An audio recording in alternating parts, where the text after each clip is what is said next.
आपसे सिर्फ इतनी बात कहने के लिए आया हूँ। आज जो हवाएं चल रही है ना, दौर का तकाजा है, हालात का तकाजा है।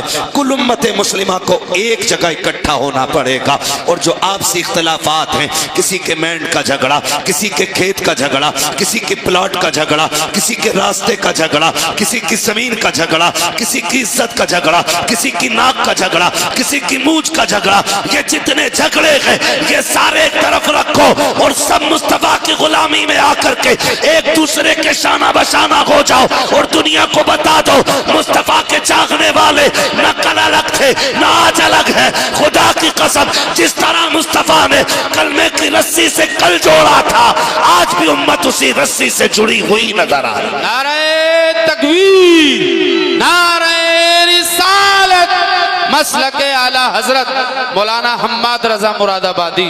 सुभान अल्लाह, सुभान। आज सबसे ज्यादा जरूरत है इत्तेहाद की। अपनी सफों में इत्तेफाक पैदा करें, वरना ये बहुत जिम्मेदार लोग बैठे हुए हैं। कोई मस्जिदों में सैकड़ों लोगों की क़यादत कर रहा है, कोई मदरसे में सैकड़ों बच्चों की जिंदगी सवार रहा है, कोई अपनी दरसगाह में ऐसी तरबियत दे रहा है कि कुरान वालों की दुनिया भी बेहतर हो जाए, आखिरत भी बेहतर हो जाए।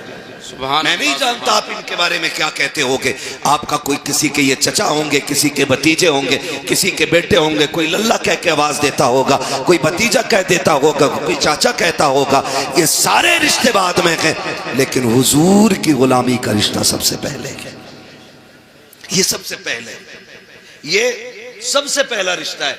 हम इनका एहतराम इसलिए नहीं करते कि इनके आठ हाथ पैर हैं, इसलिए भी नहीं करते कि इनकी चार आंखें, इसलिए नहीं करते कि ये बैक वक्त चारों तरफ देखते, बल्कि इसलिए करते हैं कि इनके सीने में जो दीन है वो मेरे मुस्तफ़ा का दिया हुआ है।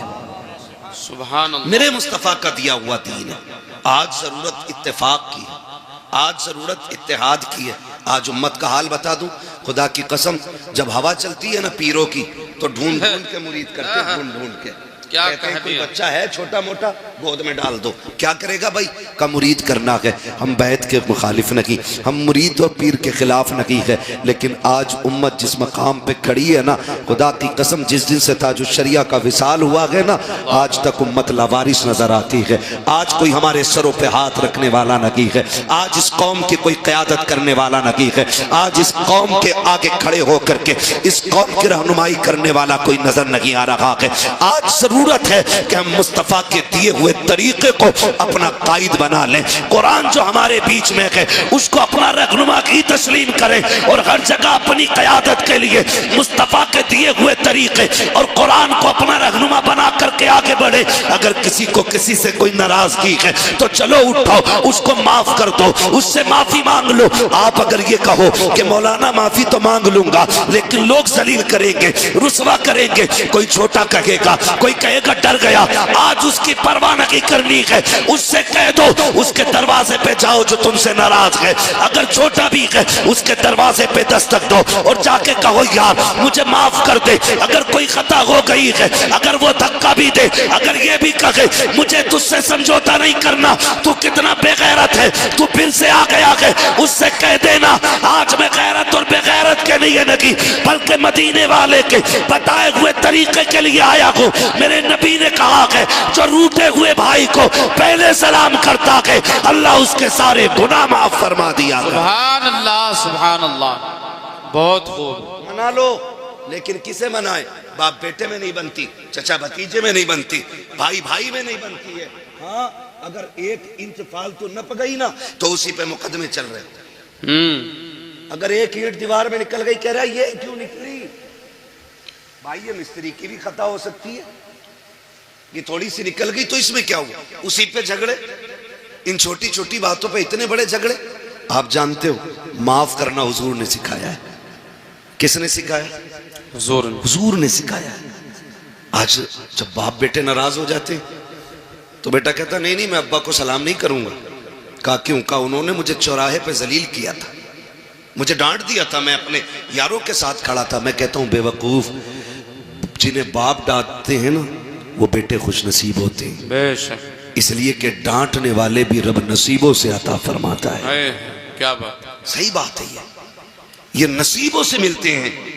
अगर बाप डांट दे तो गुस्सा ना करो, ये हक है उसका, क्योंकि वो बाप है, पावर है उसके पास, क्योंकि वो बाप है।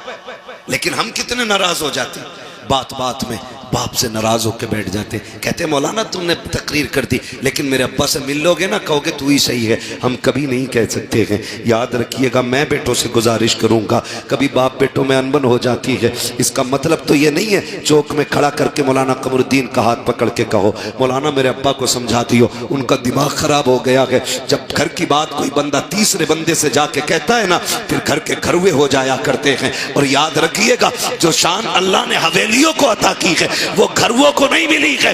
हवेली जितनी बड़ी होती है शान उतनी बड़ी होती है। तुम 10 फीट से 5 फीट में आ गए, 5 फीट से 3 फीट में रह गए, क्यों? क्योंकि एक दूसरे की सूरत देखना नहीं चाहते। ये निजाम तो मुस्तफा ने नहीं दिया था, ये तरीका तो आका करीम ने नहीं दिया था। मिंबर रसूल है, सरकार जलवागर है, आका करीम तकरीर फरमा रहे हैं। और तकरीर के दौरान मेरे नबी ने कहा था, सुनो मेरे सहाबा, जिससे उसके अपने नाराज हों वो मेरी महफिल से उठ के चला जाए, मुझे उसकी कतन जरूरत नहीं है। जैसी आका ने इतना कहा है, एक सहाबी नौजवान उठते हैं, तोड़ करके गए, अपनी खाला की चौखट पे खड़े हो जाते हैं। और खाला वो है जिसने अभी कलमा नहीं पढ़ा है। आका करीम ने कहा था, जिससे अपने नाराज हो वो मेरी महफिल से उठ के चला जाए। अब मुझे बता तो सही, अगर बाप से नाराज बेटा जलसे में आके बैठेगा तो क्या मिलेगा? जब उसे नबी की महफिल में बैठने की इजाजत नहीं है तो इस महफिल में आके उसे क्या मिलेगा?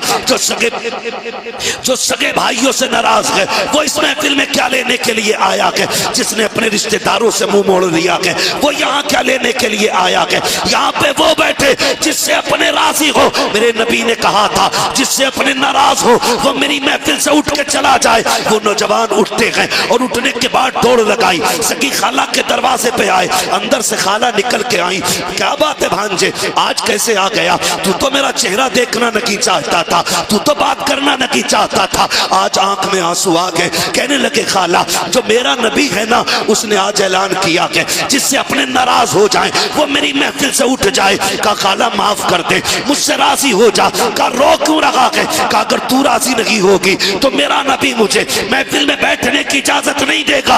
अल्लाह अकबर। इतना सुना, खाला ने कहा था कि तेरा नबी इस अखलाक का मालिक है कि दुश्मनों से नहीं रोकता है। कहा नहीं। उसने कहा चल अब ये बातें नबी की चौखट पे होंगी। खाला ने हाथ पकड़ा है, पांजे को नबी की चौखट पे लाई है और आके आका को इशारा किया। सरकार बाहर आए, कहा कि आपने कहा कि जिससे अपने नाराज हो उससे मैं नाराज हूँ। कहा जी। उस खातून ने आगे बढ़ा कदम और कहा महबूब अब देर न कीजिए, हाथ बढ़ाइए, अपना बना लीजिए, कलमा पढ़ा दीजिए। मेरे नबी ने कहा ऐसी क्या जल्दी है? खातून कहने लगी, कहा मैं समझ गई जिसका दीन इतना हसीन है वो दीन लाने वाला पैगंबर कितना। सुभान अल्लाह, सुभान अल्लाह, वाह वाह वाह, क्या बात, बहुत खूब। आज हम कहते हैं जी मेरे अब्बा से ही नहीं बनती। बाप क्या है? खिलौना, बाजार में खरीदा हुआ गुड्डा। कसम खा के कहता हूं, अगर बाप ने मुंह में चबा के लुक़मे न दिए होते ना तो इस जबान में बोलने की ताकत नहीं आती, ताकत नहीं आती। आज ना 4 किताबें पढ़ के ना और नाम लिखना भी नहीं आता, लगाता अंगूठा पेन जेब में और अब्बा से कह रहा तुमने क्या देखा जो मैंने देखा है? तुम क्या जानते हो मेरे मुकाबले में? तुम क्या जानते हो मेरे मुकाबले में? कभी ना कहना। याद रखिएगा, इल्म किताबों से मिल जाता है लेकिन तजर्बा 70 साल क्या 70 साल ही में जाके मिला करता है। आप किताबों में इल्म ले सकते हो, किताबों से तजर्बा नहीं। तजर्बे के लिए उम्र दरकार है। अपने बाप से हम कह देते नहीं नहीं तुम चुपो, तुम चुपो, डायरेक्ट तुम चुपो, मेरी सुनो। तू बेटा है, ये बाप है। लहजे बिगड़ की बात ना कर, अकड़ के बात ना कर। तू नहीं जानता है, खुदा की कसम ये इतनी बड़ी जात है, अगर ये नाराज हो जाए तो रब नाराज हो जाता है। क्या बात, रब नाराज हो जाता, रब नाराज हो जाता। अब घर के अंदर रिश्तेदार आए तो बेटा अब्बा को बोलने का मौका नहीं दे रहा। अरे चुपो तुम, तुम्हें कोई बोलना आता मैं बात करूंगा। मैं बात करूंगा। हाँ तेरी जबान अच्छी है ना, अब बुढ़ापा आ गया उसकी जबान कांप रही है, अब वो बात करता है ना तो होठ कांपते हैं क्योंकि आसाब कमजोर हो गए हैं, जिसमें जवाब दे गया है, इसलिए तुझे लगता है ना इसे बात करनी नहीं आती। लेकिन अब भी अल्लाह की इज्जत की कसम खा के कहता हूँ, जब इसके हाथ उठते हैं ना तो फिर खुदा की रहमतें इसके टूटे लहजे पे बरसने लगती हैं। आज भी जब ये रब को आवाज देता है उसकी रहमतें आवाज के साथ साथ बरसती है। तू किससे कह रहा है बात करने का सलीका नहीं है? तुझे पता है जब बड़ी बड़ी बातें बिगड़ जाती है तो इसी के टूटे लहजे बिगड़ी बातें बना दी। सुभान अल्लाह। अपने बाप से ये मत कहना कि तुमसे बोलना नहीं आता। और कई बार कहते तुमने क्या किया हमारे लिए, आए दिन क्या किया, क्यों तुझे 5 बीघे में कोठी बना के देते और तू दुनिया में ठाली रहने के लिए आया। क्या किया तुमने मेरे लिए? क्या हो गया बेटे? कहा उसकी बिल्डिंग देखो बन गई, उसकी बन गई, और जितनी तुम्हें दादा ने दी थी तुम उतनी हवेली में जी रहे हो। कभी ये बात ना कहना। अगर तुम्हारे बाप ने इमारत नहीं बनाई, मजदूरी करके तुम्हें पाला है ना सिर्फ, तो फिर अपने बाप के कदम चूमा करो और कहा करो शुक्र है तेरे इन मेहनतों का, हम तेरा शुक्रिया अदा करते हैं कि तूने हमें पसीना बहा के हलाल के लुक़्मे खिलाए, किसी का खून बहा के हमें हराम के लुक़्मे नहीं खिलाए। ये अपने बाप से भी कहा कर, अपने बाप से। मगर हाय अफसोस हमारी कौम का हाल ये, जब बाप से उठा नहीं जाता ना, जब बाप बिस्तर से नहीं उठ पाता है ना, और कभी बिस्तर गंदा हो जाता है, बुढ़ापा क्या आया, अब तो सारे इल्जामात बाप के सर आने। पानी गिर गया तो कहता तुमसे पानी पीना नहीं आता, खाते हुए खाना गिर गया कहता बुढ़ापा आ गया तुम्हें सलीका नहीं आया। अगर वो चला उठ के और कोई चीज टकरा के टूट गई कहता तुम्हें क्या पता कितने पैसे की थी, दिखाई नहीं देता। बेटे जब इसकी जवानी थी ना तो ये तूफानों के कलेजे चीर के चला करता था। आज बूढ़ा हो गया ना तो आज तुम्हारे मुंह में जबान आ गई। कभी बाप की बुराई चौक में न करना, कभी चौक में न करना। मेरे नबी ना जब चलते थे रास्ते में, हुजूर के चचा कभी पीछे हो जाते ना तो हुजूर हाथ पकड़ के आगे कर देते। हुजूर हाथ पकड़ के, चचा पीछे ना चला करे आगे चले। कहते हैं मेरी जान तेरे कदमों पे कुर्बान, आका मैं तेरे आगे कैसे हो सकता हूँ। सरकार फरमाते थे सुनो चचा, लोग कहते हैं तुम्हारा चेहरा मेरे बाप अब्दुल्ला से मिलता है, जब तुम पीछे चलते हो तो ऐसा लगता है कि मेरी पीठ मेरे बाप की तरफ हो गई है। हमारे नबी ने चचा का भी इतना एहतराम किया और हम सगे बाप का एहतराम नहीं करते और कह रहे मौलवियों ने बेड़ा गर्क कर दिया।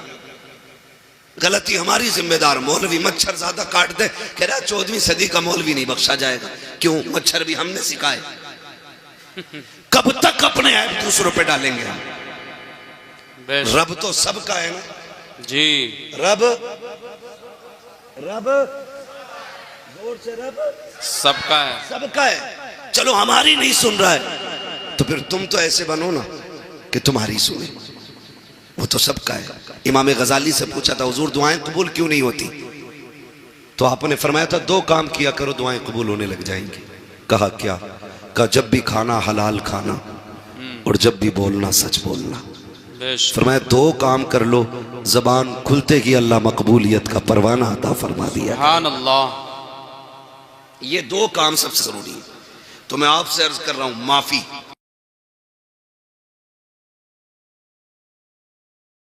बड़ी है मौलाए कायनात मौला अली गुजर के जा रहे, 2 बंदे लड़ रहे जमीन के लिए, एक कह रहा था मेरी है, मेरी है।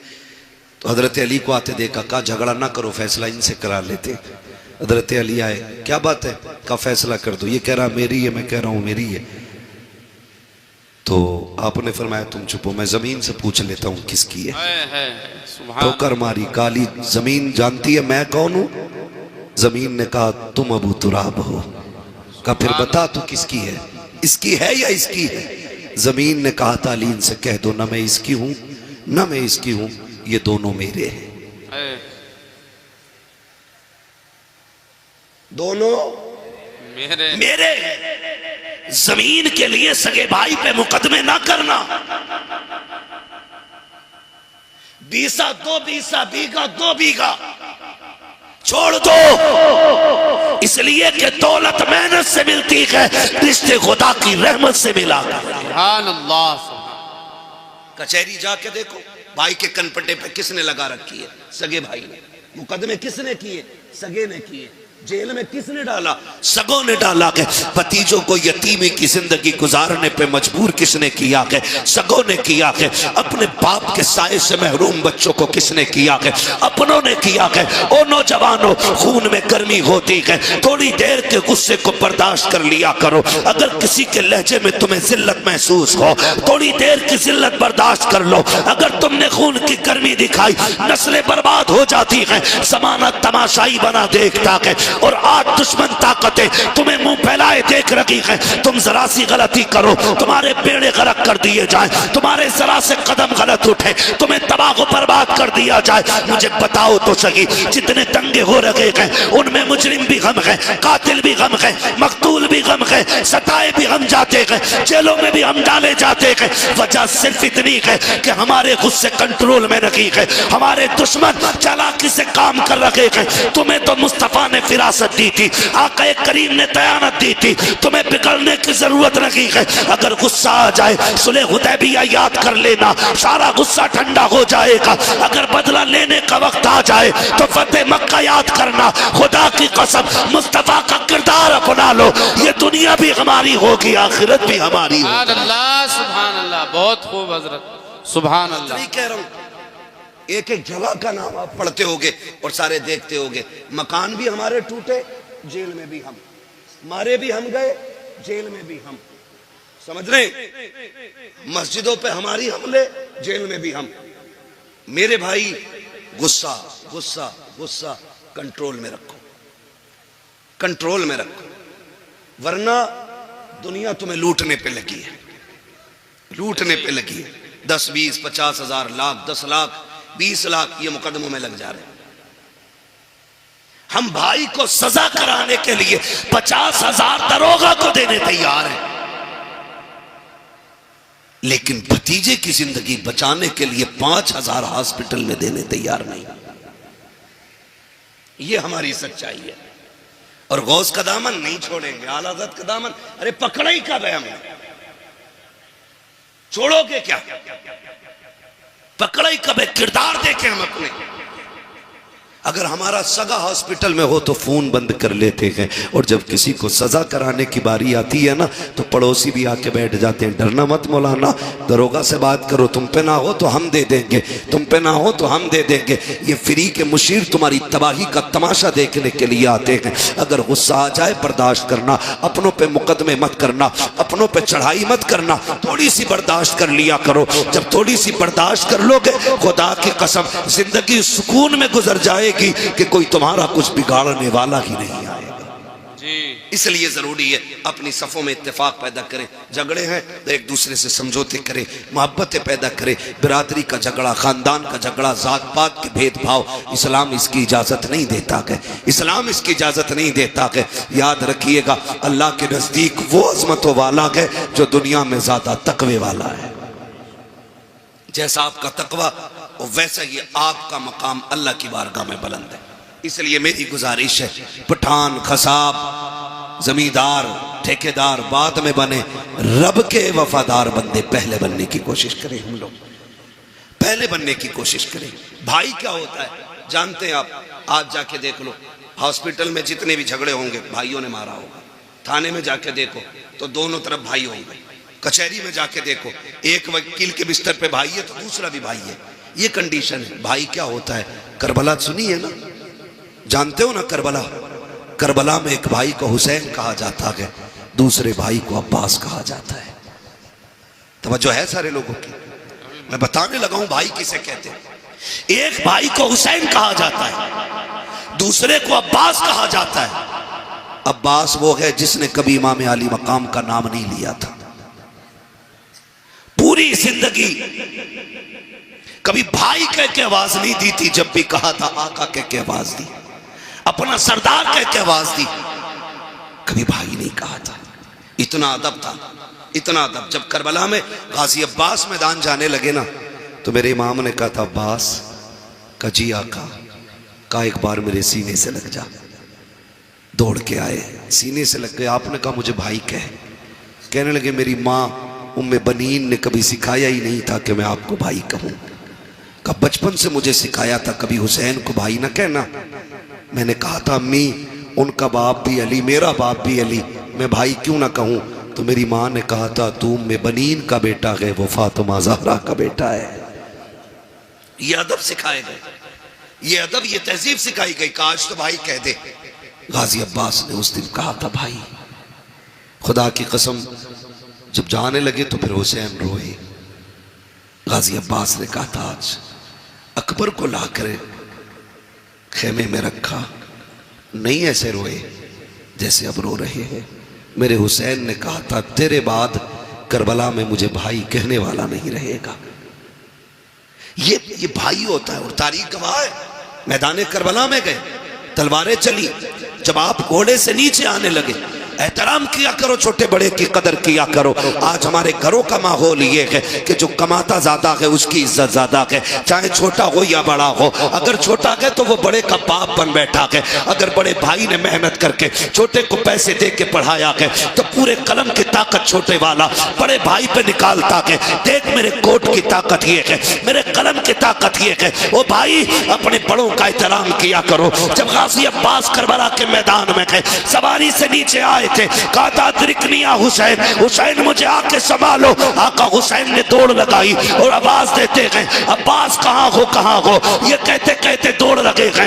एक कोने से आवाज आई हुसैन मैं यहाँ हूँ। आपने जाते जाते पहला बाजू उठाया, कहा इन्ना लिल्लाहि व इन्ना इलैहि राजिऊन। दूसरा बाजू उठाया, दोनों बाजुओं को सीने से लगाया। समझ गए मेरे गाजी के बाजू कटे गए। तारीख गवाह है जब हुसैन गए गाजी के पास, एक आंख में तीर लगा के दूसरी आंख में खून भरा के आपने कहा था आगे हुसैन। कहा जी। आका हुसैन ने भाई का सर गोद में रखा है। अब अदब देखिए भाई ने भाई का कैसे किया है। आज भाई का भाई गला काटने के लिए तैयार है, अपने फायदे के लिए। अपनों को जमीन में दफनाने वालों कान खोल कर सुनो, रिश्ते कैसे निभाए जाते हैं। जब गाजी अब्बास का सर हुसैन की गोद में आया था, मेरे इमाम ने कहा था गाजी खैर तो है, कहते शुक्र है रब का। फिर गाजी अब्बास ने कहा था हुसैन मुझे मालूम है कि तुम मुझे लेके जाओगे। कहा हाँ। कहा मेहरबानी करना मुझे खेमे ना लेके जाना। कहा किस लिए। कहा सुबह से इतनी लाशें उठाई हैं कि तेरे बाजू थक चुके हैं हुसैन, अब तू तन्हा रह गया है, हुसैन मुझे लेके ना जाना। कहा सुन अब्बास मैं यहाँ कैसे छोड़ दूंगा, खेमे में तेरी ज़ैनब को तेरा इंतजार है, उम्मे रुबाब को तेरी राह पे आके जमी है। कहा सुन तो सकी, सकीना भी तो तेरा इंतजार कर रही है। गाजी अब्बास ने कहा था हुसैन अगर तुम मुझे लेके गए और सकीना ने पूछ लिया चचा तुम तो पानी लेने गए थे, पानी किधर गए, तो जवाब क्या दूंगा। अल्लाह अकबर, तारीख गवाह है। मेरे हुसैन ने भाई के सर को सीने से लगाया, कहा कोई ख्वाहिश हो तो बता। गाजी अब्बास ने कहा था हुसैन अगर मेरे हाथ होते तो तकलीफ ना देता, मेहरबानी कर मेरी एक आंख में तीर लगा के दूसरी आंख में खून भरा के मेरी खून वाली आंख को साफ कर दो। कहा किस लिए। कहा जाते जाते आखिरी निकाह तेरे चेहरे पे डालना चाहता हूँ। ये रिश्ते होते गए। गाजी अब्बास की आंखों से जैसी खून साफ हुआ है, सीने के पार भी तीर है, सीना चलनी है, बाजू कट चुके हैं, पूरा जिस्म लहू लगान है। लेकिन जब हुसैन को देखा लबों पे मुस्कुराहट आ गई। कहा मुस्कुराए क्यों। कहा मैं वो खुश नसीब हूँ कि जिसको आखिरी लम्हे में ये सादत मिली है। मैं उस चेहरे को देख रहा हूँ जिस चेहरे को मदीने वाला बार बार छुपा कर। सुभान अल्लाह सुभान अल्लाह। ये सुभान अल्लाह होते हैं। और फिर आखिरी सांस ली और हमेशा के लिए खामोश हो गए, हमेशा के लिए खामोश हो गए। भाई कदर करो, रिश्तों की कदर करो। मैं क्या बताऊं हुसैन किस तरह भाई की जिस्म को खेमे में लाए थे। मेरे अजीजों ये जो रिश्ते अल्लाह ने दिए ना, इनकी कदर कर लें। खुदारा निकल जाए इन झगड़ों से, निकल जाए इन नफरतों से। हमें मोहब्बत बांटनी है, मोहब्बत बांटनी है। ना गोरे को काले पे फजीलत है, ना अमीर को गरीब पे फजीलत है, ना किसी तुर्क खान पठान शेख को किसी फकीर किसी अंसारी पे कोई फजीलत है। हुजूर ने एक रस्सी में सबको बांधा और वो रस्सी थी ला इलाहा इल्लल्लाह मुहम्मदुर रसूलुल्लाह, ये एक रस्सी है, आज इसमें बंधने की ज़रूरत है। अगर फ़र्क होता ना तो बिलाल कभी अबू बकर की करवट में खड़े नहीं होते। अगर फ़र्क होता ना तो बिलाल कभी उमर के बाजू में खड़े नहीं होते। अगर फ़र्क होता तो फतह मक्का के दिन मेरा नबी बिलाल को काबे की छत पे कभी ना चढ़ा। क्या बात, क्या बात। हमने इतने झगड़े पैदा कर लिए, हम एक दूसरे को जलील करने पे लगे हुए, एक दूसरे को नीचा दिखाने पे लगे हुए। ये तो मर के पता चलेगा ऊंचा कौन है नीचा कौन है।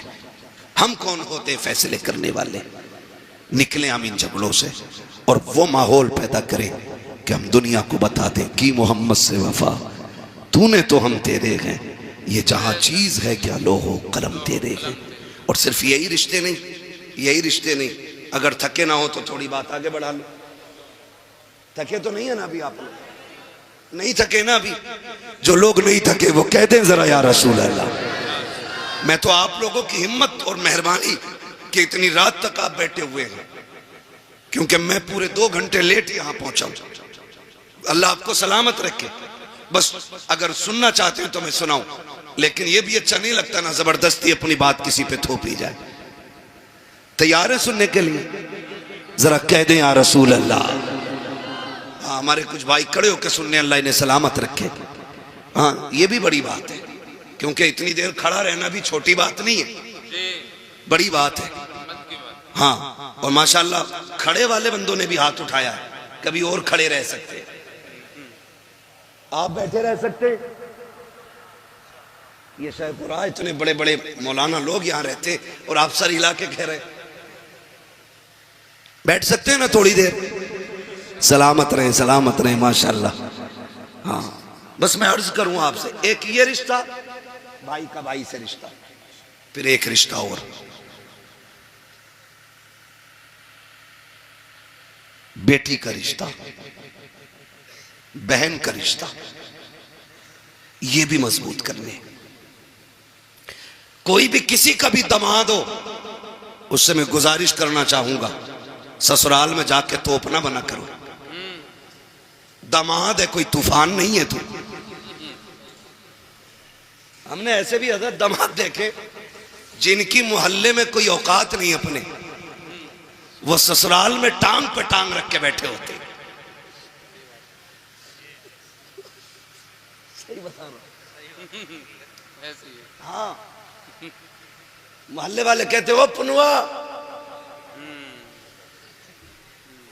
मतलब सही से नाम भी नहीं लेते मोहल्ले वाले, और ससुराल में वो वैल्यू बनाई है इसने, रोला बना के रखा।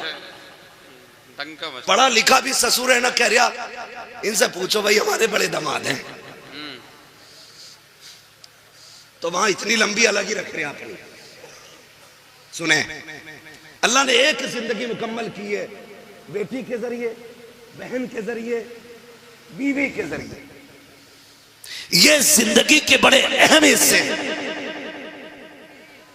अगर बेटी ना हो तो आंगन सूना, अगर बहन ना हो तो हवेली सूनी, अगर बीवी ना हो तो घर सूने जी। ये तीनों अहम रिश्ते हैं और सबसे ज्यादा जुल्म इन्हीं पे होता है, सबसे ज्यादा।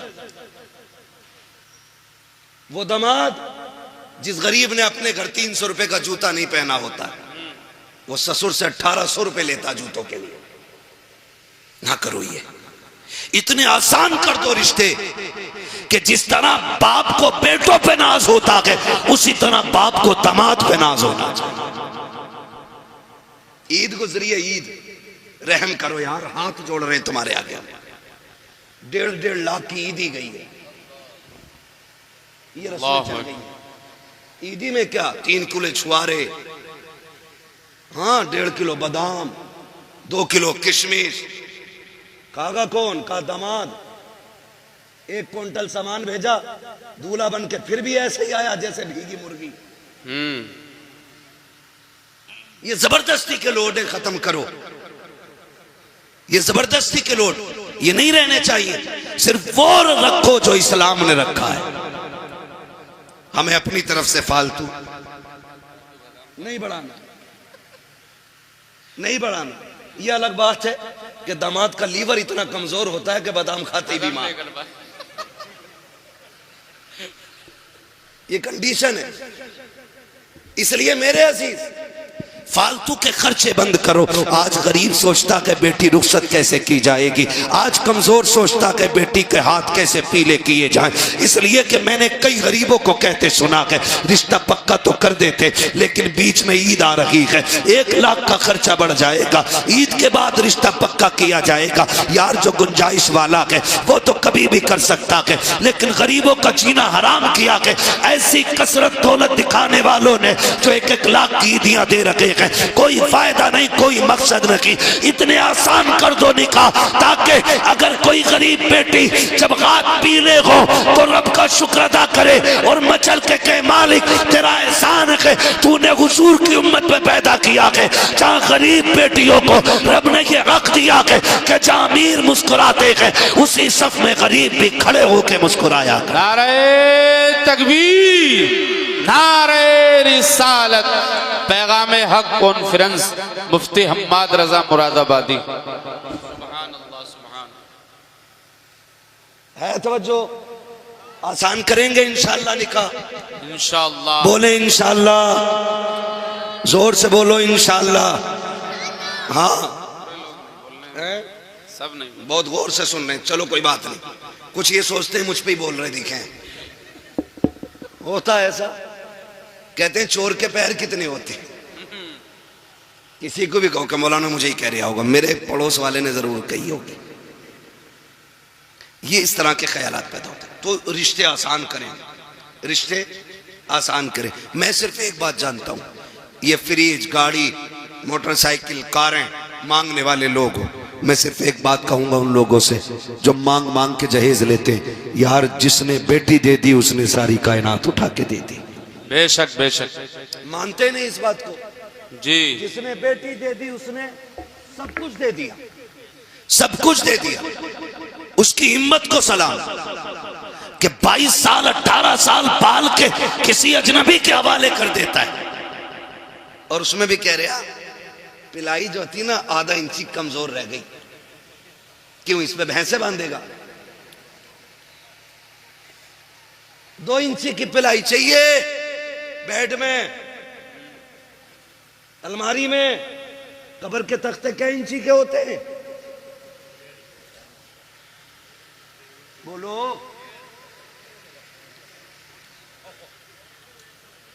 यही होते हैं ना, 1 इंच 1.25 इंच का तख्ता कब्र में लगना है और बेड में 2 इंची की पिलाई। क्यों? क्योंकि कब्र का तख्ता खुद अपनी मालियत से खरीदा जाता है, इसलिए 1.25 इंची से काम चला रहा है। और उधर हराम का रखा दिख रहा है ना, इसलिए 2 इंची की मांग के ला रहा है। और मैं तो कभी कभी सोचता हूं ये बुलेट के लिए जो चच्चा लड़ रहे थे ना, ये कभी बैठेंगे नहीं इस पे, बेइज्जती और करा ली। बैठेंगे ना, चाबी भी ना मिलेगी बैठना तो छोड़ो, चाबी भी ना मिलेगी। चाबी? मैं एक बात कह रहा हूं, बेगानी शादी में अब्दुल्ला दीवाना भाई जिसे मिलेगी वो सोचे। तू क्यों मरा जा रहा चच्चा? तू बैठ के पिलाई की नहीं, कब्र के तख्तों की फिक्र कर। हमारी कंडीशन क्या है? दूल्हा बनता है बेटा, और बाप की खुशी का उस दिन ठिकाना होना भी नहीं चाहिए, क्योंकि ये बाप है और जो दूल्हा बना वो इसका। इसमें भी शक है क्या? वो इसका बेटा है। ओ भाई, अपने बाप ही का तो बेटा होता है ना दूल्हा। तो फिर भी कुछ सोचने, कहीं मौलवी पकड़ ना ले किसी मसले में। मैं पकड़ने नहीं, समझाने आया हूं। वो इसका। और ऐसे ना आज बैग यूं दबा के इधर इधर इधर इधर, खाना ठीक है, रोटी तो कच्ची नहीं रह गई, मिर्च सही है, हड्डी तो बेकार नहीं है, इसकी तो हड्डी ठीक है, अब तू लड़की वाले की हड्डी और चबा ले। ये कंडीशन होती है हमारी शादियों की। मजाल है जरा सी नमक तेज हो जाए, रोटी कम पड़ जाए, बिरयानी ज्यादा हो जाए, रोटी कम रह जाए, फजीते करते हुए चलते हैं। हाँ हाँ, क्या खिलाया है उसने, उससे दो लोगों को रोटी सही से नहीं दी गई, वो बेगैरत दो रोटी की बात करता है। जब तू बारात लेके आया था ना तो 300 लोगों को हाथ जोड़ जोड़ के ला रहा था, चलियो वरना इज्जत रह जाएगी, चलियो वरना लोग जलील करेंगे। 4 आदमी बारात में आने के लिए नहीं थे। वो तुम्हें खुदा का वास्ता, जब बेटी वालों के घर जाया करो, आधी रोटी घर खा के जाया करो, आधी बेटी वाले के घर खाया कर। अगर तेरी आधी खुराक की वजह से किसी बेटी के बाप की इज्जत रह गई, अल्लाह कयामत में कम नेकियों के बावजूद तेरी इज्जतों को 4 चांद लगा दे। नारे तकबीर, नारे रिसालत। वाह वाह, बहुत खूब हजरत। हजरत कई बरातियों की जेब में जलजीरे हमने देखे, रसमोले लेके चलते हैं, नींबू भी चल रहे हैं, ये सारी चीजें लेके हम चल रहे हैं। ना करो, क्योंकि बारात का खाना 8 दिन की मेहनत नहीं, किसी बाप के 18 साल लगे हैं, किसी के 15 लगे हैं। ये तो उस दिन पता चलेगा ना जब अपनी बेटी की रुखसती की बारी आएगी, तब पता लगता है इज्जत क्या होती है, हक बात है, हक बात। तब पता चलता है जिल्लत क्या होती है। हाँ, मुखिया बना फिर रहा, कह रहा बोटी ठीक है, सब कुछ नाप तोल के इंच लगा के सारा लिया, और जब निकाह में इमाम साहब ने कहा, कह रहे कितने चल रहे हैं जी, तो मौलाना ने भी कह दिया जब सबके बढ़ रहे तो हमारे भी बढ़ा दो, 5 चल रहे हैं। ऐसे कूदा जैसे बरैया ने काट लिया। कह रहा तुम्हारे यहां नए तरीका, हमारे यहां तो 1500 चल रहे हैं। झूठ तो बोल ही देता है, चलें या ना चलें, बचाने की कोशिश कर रहे हैं। अच्छा, मैं भी कभी कभी सोचता हूं कि जो लोग 5 स्टार होटल में खा करके 100-150 रुपए टिप्स दे देते हैं, जब वो 3 रुपए 4 रुपए फायदा कमाने वाले सब्जी बेचने वाले से सौदा करते हैं, तो फिर उससे 1 रुपए के लिए क्यों लड़ते, मरे जाते। यार गरीब को दिया करो, गरीबों पे लगाया करो।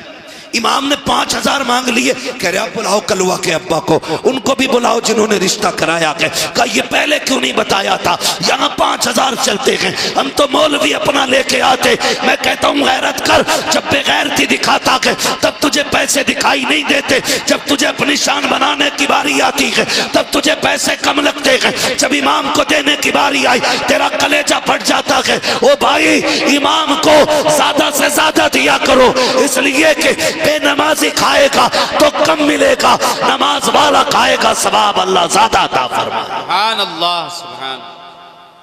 लेकिन यहाँ के फिर सुई नाप तोल करते, इसलिए निकाह आसान करें, करेंगे इंशाअल्लाह, करेंगे इंशाअल्लाह। सुबह से ही भूखे तो न रहेंगे।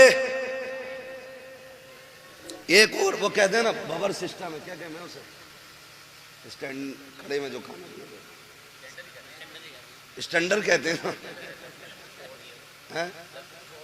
हाँ स्टैंडर ही कहते हैं उसे लोग कहते हैं। हम लोग जो गांव के लोग हैं, हमको इतने बड़े शहर के थोड़ी हैं यार, गांव के घर की ऐसी समझ लो। कह रहे स्टैंडर में है खाना, कह रहा स्टैंडर में, कह रहा तो मैं भी जाऊंगा वहां जाके वो बदतमीजी खाने पे, और फिर कह रहे खाने में बरकत नहीं हो रही। सुने, मैं गारंटी के साथ कहता हूँ, सुन्नत के मुताबिक खाना खिलाया करो, खुदा की कसम बरकतें भी नाजिल होंगी और निकाह में खुदा की रहमतें भी नाजिल होना शुरू हो जाए। बेशक बेशक। तो मैं आपसे जो बात कर रहा था, मैं ये कह रहा था, ये रिश्ते हमने इन पे बड़ा जुल्म किया। बेटी का रिश्ता, बहन का रिश्ता, माँ का रिश्ता, ये सारी हमने मजलूम बना दिए, सारी मजलूम बना दिए। रिश्ते बहुत अहम होते हैं, इन्हें जोड़ने की कोशिश करो, तोड़ने की कोशिश नहीं करनी है, इन्हें जोड़ने की कोशिश करनी है। ईद गुजरी है, ईद उस दिन गुजरे, टांडे में 3 दिन ईद चलती है, अब तक चल। इतनी बेगैरती है हमारी कौम के अंदर, क्योंकि अभी कटा नहीं ना हमारा कोई दीन के लिए, इसलिए ईद भी 3 दिन करेंगे, बदमाशियां भी करेंगे, डीजे भी बजाएंगे। ईद खुदा की तरफ से बहुत बड़ा तोहफा है, हम इसकी इज्जत करें, हम इसकी कदर करें। ईद के नाम पे टांडे बच्चियां भेज दी कि हक है उसका ईद में जाना, नहीं, ये गलत है। जो हक है वो दो उनको, जो नहीं है वहां उन्हें फ्री ना करो। दीन बड़ा मुश्किल है, वरना सच बताओ, जब तेरी मेरी बेटी बेपर्दा किसी बाजार में जाती होगी, फिर खातून जन्नत की बेटी सैयदा ज़ैनब के दिल पे क्या गुजरती होगी।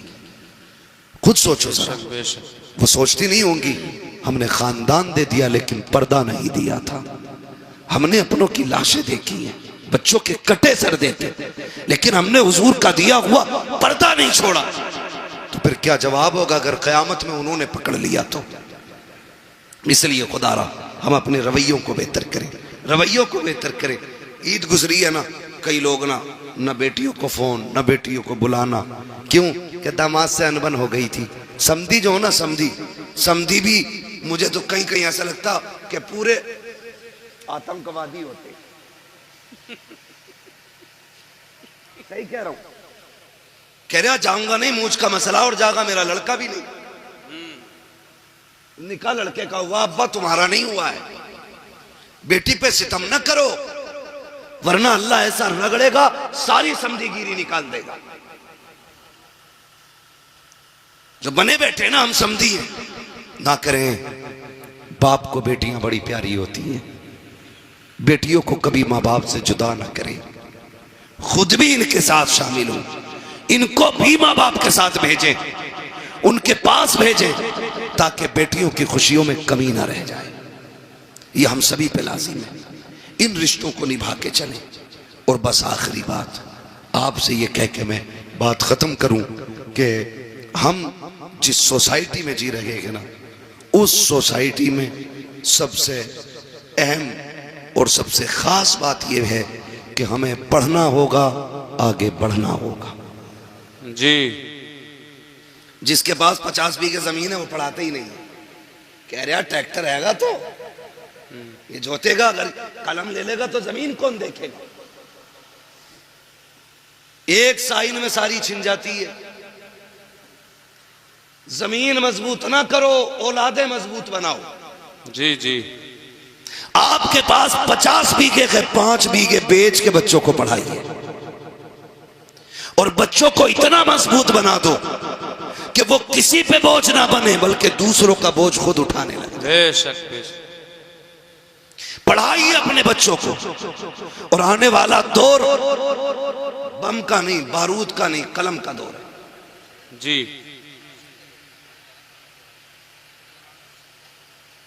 ये बातें तारीख लिखवाते समय बता दिया करो ताकि हम ये बता दें कि हम ये कब सुनाएंगे। मैं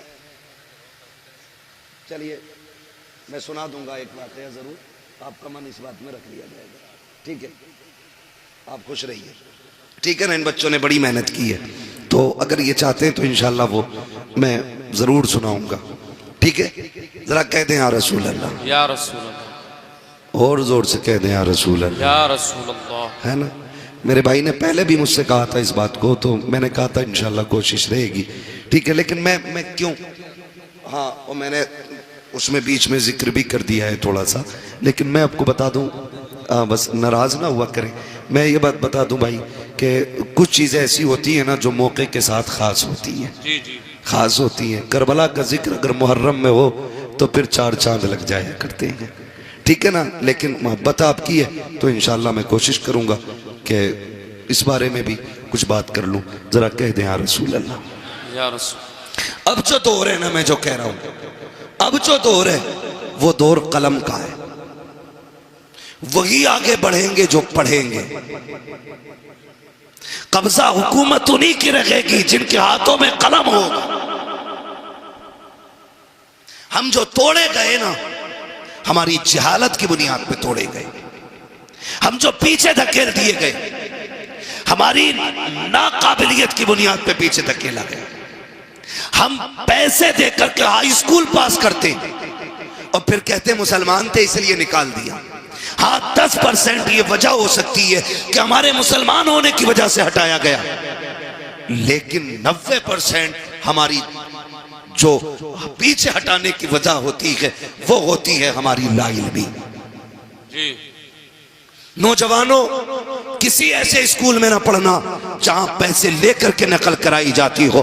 खुद मेहनत करना और इतनी मेहनत करना कि अपनी काबिलियत से हर एग्जाम को पार करके मनसब हासिल करो। लोग कहते हैं कि काबिल लोगों को नौकरी नहीं मिलती, मैं ये कहता हूं किसी मर्ज का इलाज बन जाओ, मरीज दौड़ता हुआ खुद तुम्हारी चौखट तक आ जाए। बेशक बेशक।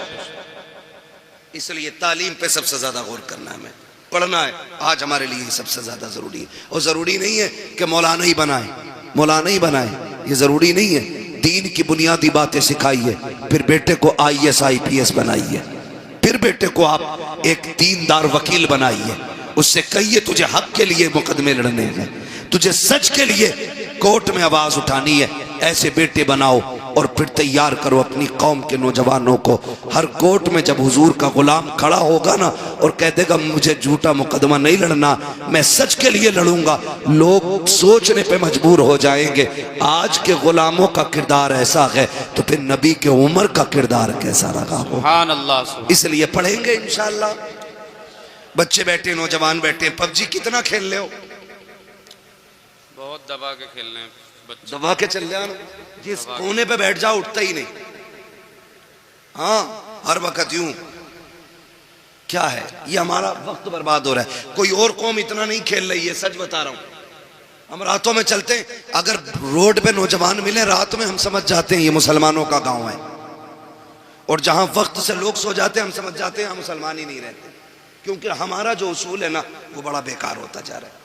रहन सहन खराब, तौर तरीके बदल गए। नौजवानों, अब मोबाइल चलाने का वक्त नहीं है, अब कलम चलाने का वक्त आ गया है। पढ़ो, आगे बढ़ो, ये साइंस तुम्हारे कदमों में होगी, ये तरक्कियां ये सब तुम्हारी होंगी, लेकिन शर्त है खेल छोड़ करके हमें तालीम की तरफ आना पड़ेगा। बेशक तालीम की तरफ आना पड़ेगा। ना हमारे अच्छे स्कूल हैं, ना हमारे अच्छे हॉस्पिटल हैं, ना हमारे अच्छे कॉलेजेस हैं, ना हमारे अच्छे मदरसे रह गए, क्योंकि मदरसों से तो लोगों ने नफरत इतनी कर ली ना, उन्हें लगता है कि ये मदरसे जो है ना सिर्फ चंदों के लिए हैं। नहीं, खुदा की कसम, अगर ये मदरसे ना होते हमारे चेहरों पे ताड़ियां नहीं होती, अगर मदरसे ना होते सरों पे टोपियां नहीं होती, ये मदरसों की देन होती है। तुम्हें क्या लगता है जो सरे हुसैन ने नेज़े पे कुरान पढ़ा था, क्या सिर्फ वो इमाम हुसैन का कमाल था?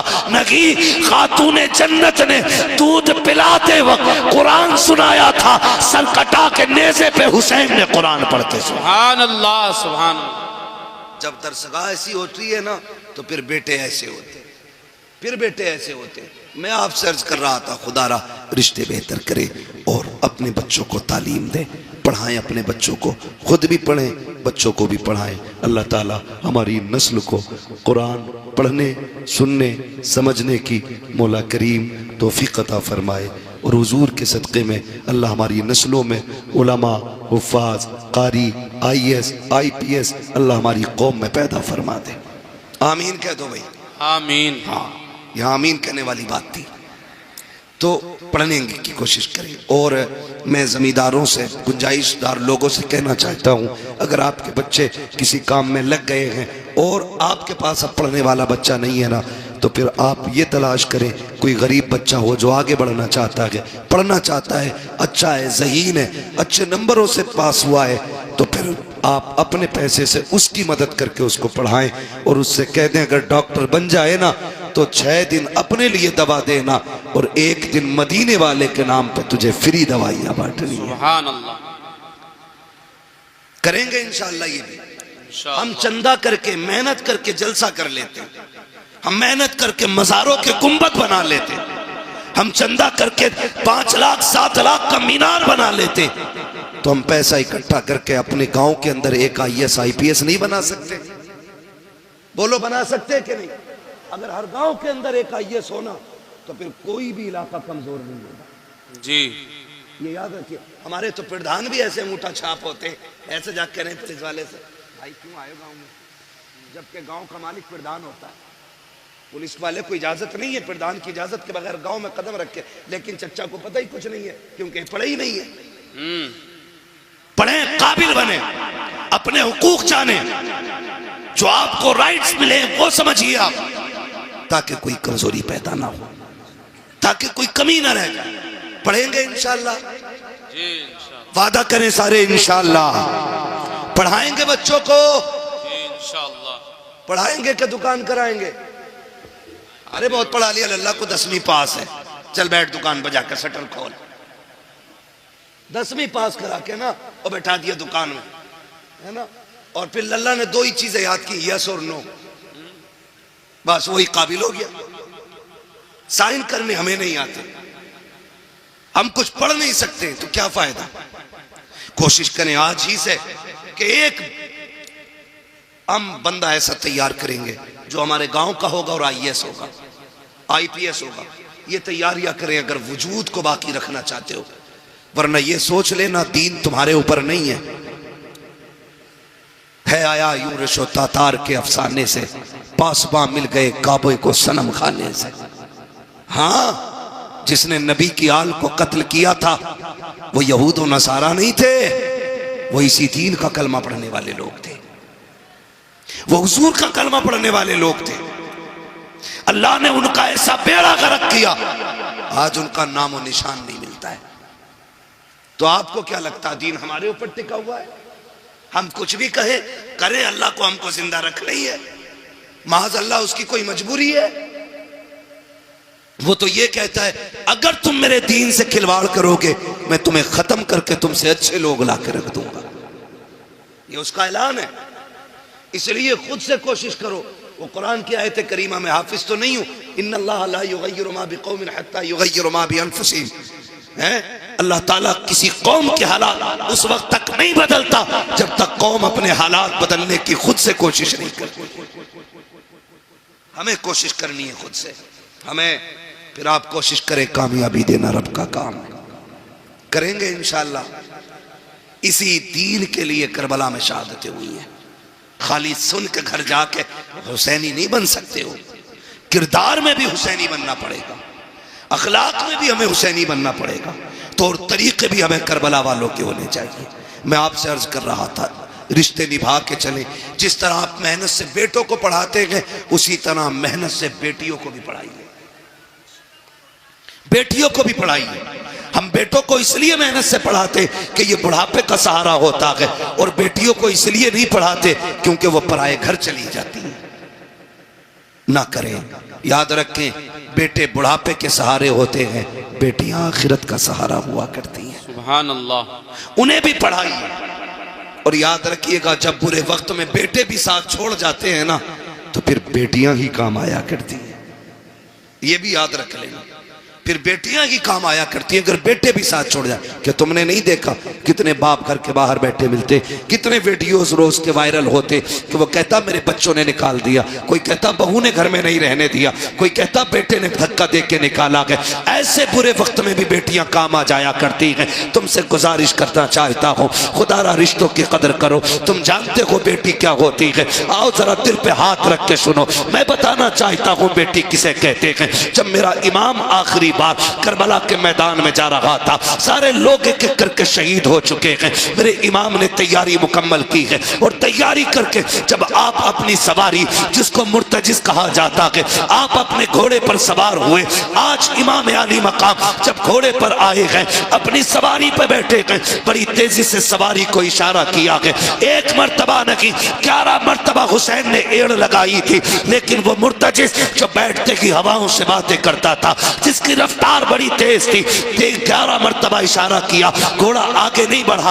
आपने कहा मुर्तजिज क्या बात है, क्यों आगे नहीं चलता है? क्या तुझे पता नहीं है ज़ैनब खेमे के दरवाजे पे खड़ी है, उम्मे रुबाब भी खड़ी है, जल्दी कर, अब हुसैन को यहाँ ना रोक, बल्कि खेमे के जल्दी से खेमे के आगे से हटा, करबला के मैदान में ले चल। सबकी बेकरारी बढ़ती जा रही है, आप कह रहे हैं, लेकिन मुर्तजिज आगे नहीं बढ़ता।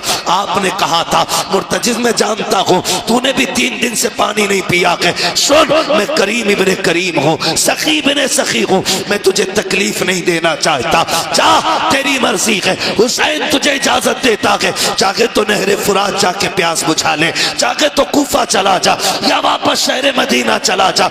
ये कह के आपने जैसी सीन से पैर निकाला है, अल्लाह अकबर, मुर्तजिज वो घोड़ा कहता मालिक मुझे कुव्वत गोयाई अता कर दे। अगर आज भी मैं नहीं बोला मौला हमेशा के लिए रुस्वा हो जाऊंगा। जब मुर्तजिज ने इतना कहा है, अल्लाह ने उसको कुव्वत गोयाई अता की।